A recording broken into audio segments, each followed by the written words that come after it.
Good morning. সকাল সকাল মা আর দিদাকে বাই বলে টোটোতে উঠে পড়লাম। হ্যাঁ, পরে বলছি কোথায় যাচ্ছি। তারপরে চলে আসলাম স্টেশনে। শান্তিপুর টু শিয়ালদা লোকাল ধরে উঠে পড়লাম ট্রেনে। হ্যাঁ, সিট তো পেয়েছি, কিন্তু কি আর বলবো, আমি যেই ট্রেনে উঠি না কেন সেই ট্রেনে ভিড় থাকে। যাক, পৌঁছে গেলাম শিয়ালদা স্টেশনে। আসতে 2.5 ঘন্টা মতো সময় লেগেছিল ঠিকই, কিন্তু প্রচণ্ড এক্সাইটেড ছিলাম নতুন জায়গায় যাচ্ছি বলে। আর দেখছো পেছনে যে ট্রেনটা আছে না, ওইটাই ওটা হচ্ছে লালগোলা টু শিয়ালদা। না না, ওই ট্রেনটাই যাচ্ছি না, যাচ্ছি তো জালিয়ানওয়ালাবাগ এক্সপ্রেস ধরে। বেশ অনেকটা রাস্তায় যেতে হবে। কতটা জানো? 1450 কিলোমিটার প্রায়। চলো যাওয়া যাক। আর হ্যাঁ, রেল লাইনের পাশে একটা ময়ূরও দেখেছিলাম, চলো সেটাও দেখাবো। বেশি দেরি না করে ট্রেনে উঠে পড়লাম। ট্রেনের টাইমটা শিয়ালদা থেকে ঠিক 1টা 10-এ। একদম ঠিক টাইমে ছেড়েছে কিন্তু। তারপরে ট্রেন ঢুকে গেল দক্ষিণেশ্বর স্টেশনে। না না, এখানে অবশ্য ট্রেন দাঁড়ায়নি। একটা খুব ভালো জিনিস দেখবে, চলো দেখাই। ওই যে সামনে দেখছো মায়ের মন্দির, কি দারুণ না? পাশের ব্রিজটা কিসের জানো? আমি জানি না, তোমরা যদি জানো কমেন্টে জানিও। আর দেখছো তো ব্রিজটা কত বড়, অনেকটা বড় কিন্তু। ইস, দেখছো তো, তোমাদের সঙ্গে কথা বলতে বলতে আমার পরিচয়টা করাতেই ভুলে গেছি। আমি হলাম মিষ্টু, নিয়ে আসলাম একটা নতুন ব্লগ। আর তোমরা সবাই ভালো আছো তো? আশা করছি সকলে ভালো আছো। আর আমি তোমাদের ভালোবাসায় অনেক অনেক ভালো আছি। হ্যাঁ, এই ট্রেনটা যাচ্ছে শিয়ালদা টু অমৃতসর। না না, অমৃতসর যাচ্ছি না, যাচ্ছি অন্য কোথাও। তারপর আমি জানলার ধারে বসে বাইরের দৃশ্যগুলো দেখছিলাম, বেশ ভালো লাগছিল। তারপর চলে আসলাম আমরা বর্ধমান স্টেশনে, আর এটা আমাদের কম্পার্টমেন্ট। বর্ধমান থেকে ট্রেনটা ছেড়েও দিয়েছে। আর হ্যাঁ, বেশ খিদে পেয়ে গেছিলো। মা বাড়ি থেকে চিকেন আর রুটি বানিয়ে দিয়েছিল, সেগুলোই খেয়ে ফেললাম।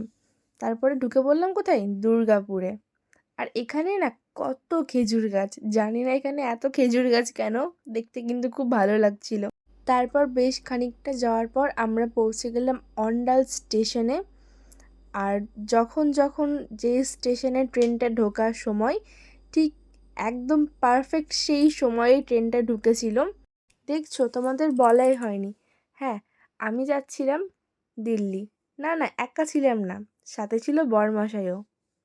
তারপর রাত হয়ে গেছিলো, ঘুমিয়ে পড়েছিলাম। সকালে উঠে পড়লাম। কি সুন্দর সামনে একটা ব্রিজ, দেখছো কত বড় ব্রিজ। মেবি এটা ইউপিতে যত সম্ভব, অতটা মনেও পড়ছে না আমার।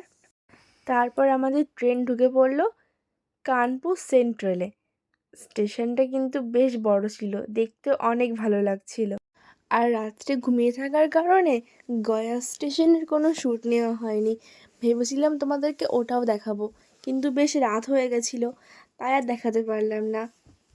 আর এখন কানপুর থেকে ট্রেনটা ছেড়েও দিয়েছে, আর আমরা আস্তে আস্তে সামনের দিকে এগিয়ে যাচ্ছিলাম। যত সামনে এগিয়ে যাচ্ছি তত আরও আনন্দ বাড়ছে, কারণ এটা হলো আমার জীবনের প্রথম সবথেকে বড় ট্রাভেল।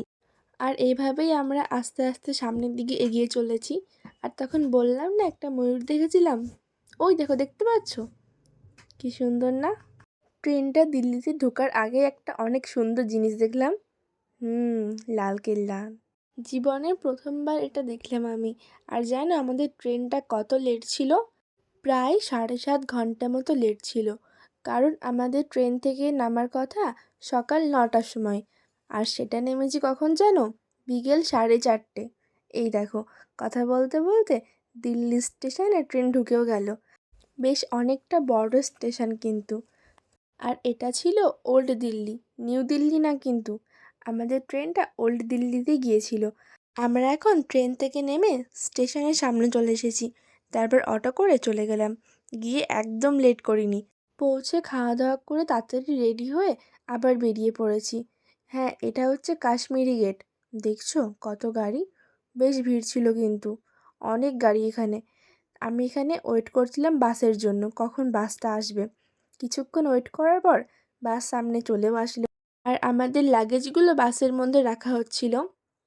যাবো একটা খুব ইন্টারেস্টিং জায়গায়। দেখতে হলে পরবর্তী ব্লগটা অবশ্যই দেখো। টাটা, ভালো থেকো সবাই। বাই।